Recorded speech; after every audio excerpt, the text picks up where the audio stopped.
go. You got a good level on me? There you go. All right, so the first question is, why do you think that Claude Giroux's name seems to never be mentioned among the best players in the league? Do we overrate him here in Philadelphia? I think it's just the opposite. I think people underrate him in Philadelphia. I think that a lot of the people in this city are Flyer fans, not necessarily hockey fans. And a lot of times the fans of the team just judge a guy based on goals or what happens from the offensive blue line to the goal line. I don't think they see the totality of his game, so I don't think they see the things that he does very well in the neutral zone and the defensive zone.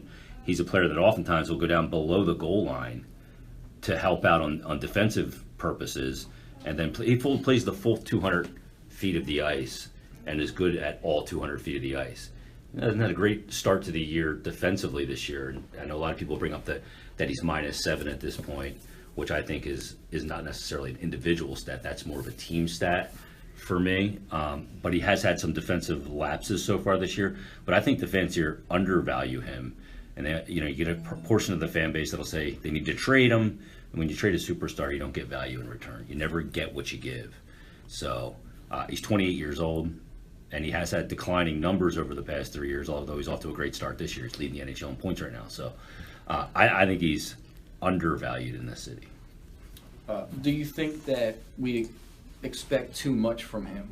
The way he plays the game is different than like a Crosby plays the game. Well, I think when you watch SportsCenter and you watch the highlight shows, everybody sees those big names scoring goals on those shows, but they don't realize that those guys don't score every night either. Crosby doesn't score every night. Ovechkin leads the NHL in scoring just about every year. He doesn't score every night. I think people get this in their head because of the highlight generation that every night a superstar is supposed to be a superstar. And it doesn't work that way, especially the NHL anymore. He's a guy that people judge him on goals. They don't judge him on his ability to make players around him better. So he's a great offensive player and a great skill player. So. Yeah, what was the question again? Do we expect more from him? Yeah, I think people expect too much out of him. Yeah. I think that he's a great player. He has a great skill set. He's not a superstar player. He's got elite skills, but he's not an elite player because that gets judged on the playoffs. Gotcha. All right, question 3 that we have for you, and do you think the Flyers' reputation as an organization would change now that Mr. Schneider's gone? Whatever I guess their reputation was before, being sort of like the bullies or however their reputation was when he was here, would it change now that he's no longer around and new ownership is kind of running things? Well, time will tell that. They're corporately owned now by Comcast. 100% his shares were bought from the family just a couple months ago. So Comcast, the corporation, owns the team now, and how they choose to do things going forward. It'll be interesting to see how that happens, whether they decide to keep the team, maybe sell the team. There's been rumors that maybe this is a team that would come up for sale at some point. I don't know the exact terms of the buying of the rest of his shares. There may have been something in that agreement that said they can't sell the team for a year, 3 years, or something like that. I'm not sure about that. But things changed even while he was still here. When he hired Ron Hextall, things changed a lot. The patient approach came into play, which is something that was never his MO. So even though it pained him before he died that they were taking a patient approach, he knew that was the best way to do it. Mm-hmm. So things did change in that regard already. So speaking of Ron Hextall, what do you just think of his time here so far as a GM? I think he's done a great job. I think he was handed a very tough situation, both with the roster and obviously the contracts that came along with a lot of those players. He's pulled off some pretty miraculous moves. I mean, he traded a guy that didn't play in 4 years and was essentially retired and got his money off the books, and Chris Pronger to Arizona. So, I mean, I don't know how you can do that move, but he managed to do it. He managed to trade Vinny LeCavalier and get him to retire to not have to eat any of that money by moving him to LA, and he had years left on his deal.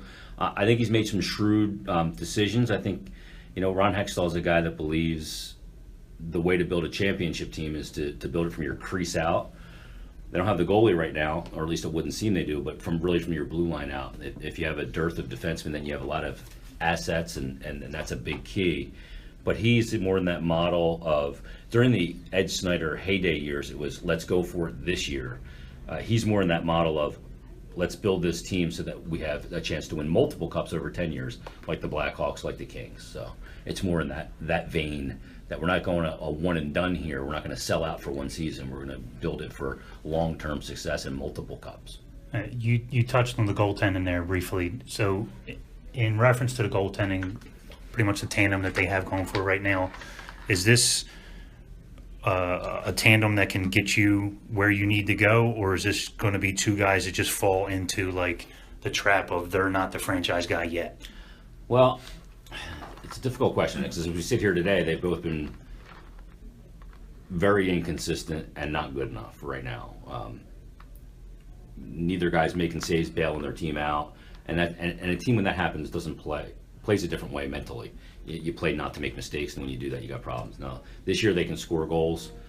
They're right at the top of the league in goal scoring, but they can't keep it out of their own net. They're right at the bottom of the league in that regard. Both guys are in a contract year. Both are 28 years old. You would think one of those guys was waiting for a pot of gold at the end of the season to get extended.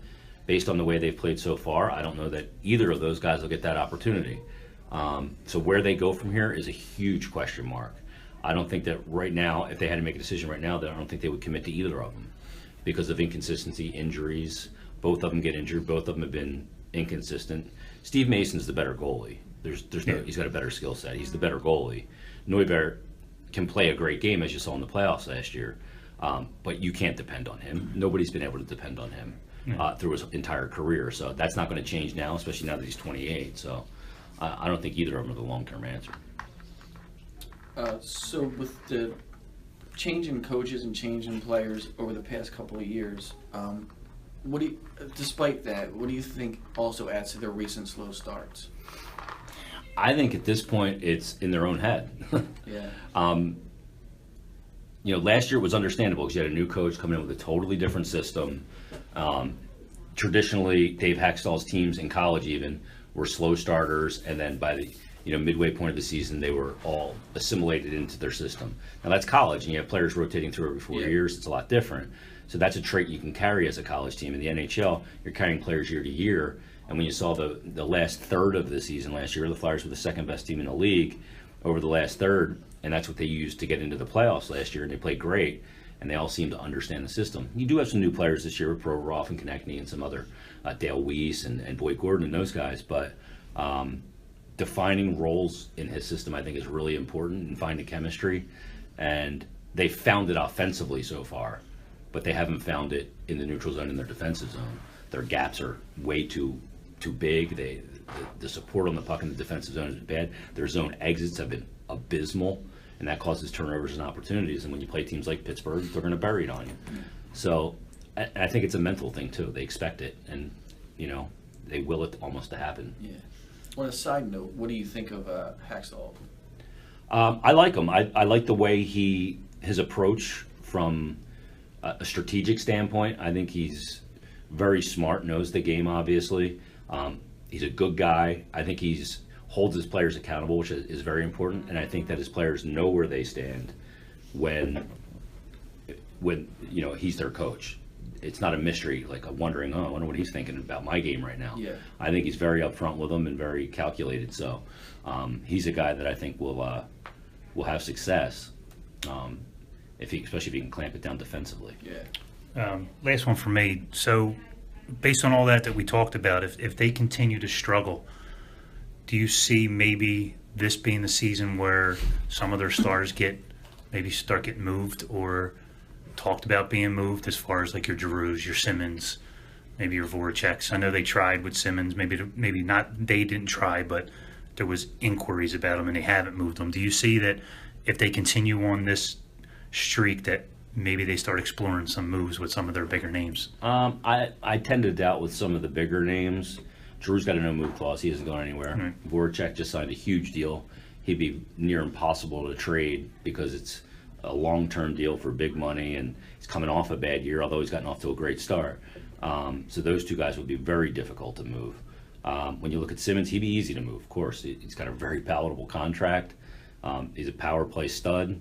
He led the team in scoring last year, had over 30 goals. What you would get for him remains to be seen. I wouldn't move him because he has a very palatable contract, and they're in a cap strap situation. You get a ton of production out of him. So I don't see those guys as being the possibilities to move. I see the guys more like, Mark Streit, Schultz, maybe like a Delzato you could move. And then you got to look maybe into the farm system with some of the prospects. I would consider moving Sam Moran. I would consider moving Travis Sanheim if it was for the right person.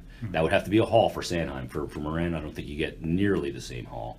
I'm not as high on him as a lot of people, but so we'll have to see how that plays out. But I don't think that the core major players on this team are up for sale. I don't think they'll ever be in that position this year. They'll never be that far behind. So the last question, and we always kind of end our questions with the people that have helped us so far with a what if. So if Jason Myrtetus was given the opportunity to be the GM for a day, go back and rewrite any decision made in any era of Flyers hockey, what would it be? It's simple. I would have got Curtis Joseph and not John Van Beesbrook. He would have won the Stanley Cup. They went a little cheap. Not that Van Beesbrook was a bad goalie or a bad goalie here, but he was obviously not in his prime when they got him. But you got to get Curtis Joseph at that time. You had the team to win a cup, and they tried to cut a corner, and it ultimately didn't pan out. So that'd probably be the one. Yeah, that's probably the biggest one that I would do. If you look back and go Lindros, would you make that deal again? I think of course you would, not knowing at the time what Forsberg was going to be. But yeah, definitely the Curtis Joseph. Awesome. Nice. Thank you so much. Yeah, we appreciate You it. made it through the grade 8. Nice. There we go. Hold on a second. I got to send Mike.